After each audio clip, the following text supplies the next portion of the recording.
Hey, what's up guys? Jack here from Magpie with another episode of Friday's Favourite, where we go into the albums that we've been listening to over the past week or so, and we let you know about them, and we hope that you enjoy them. So let's get into it for this week.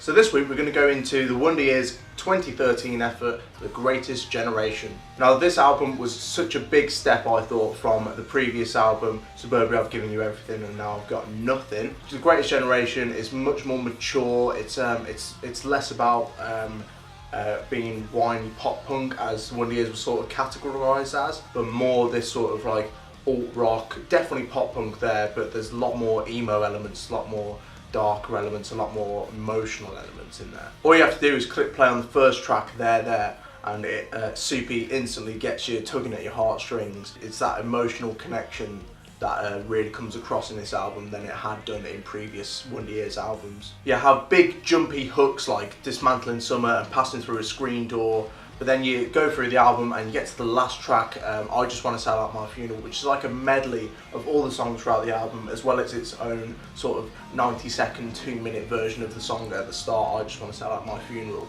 And then it goes through the whole album as it was, going through little hooks, little choruses, verses, that sort of thing. And it's about 7 or 8 minutes long, and it just brings the whole album together as this whole collective piece of work that they've been working on.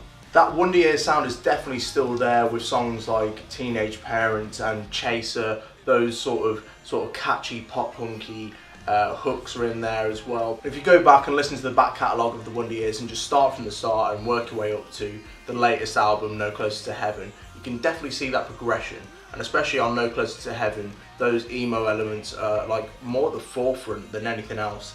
And The Greatest Generation was sort of that bridge, that sort of that river to cross to get to that other side from the pop punk into the more darker emo elements. So that was the Wonder Years' Greatest Generation.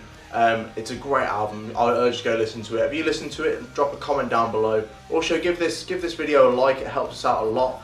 And share it if you think it's worthy of it. I've been Jack from Magpie, and I'll see you next week on another episode of Friday's Favourite.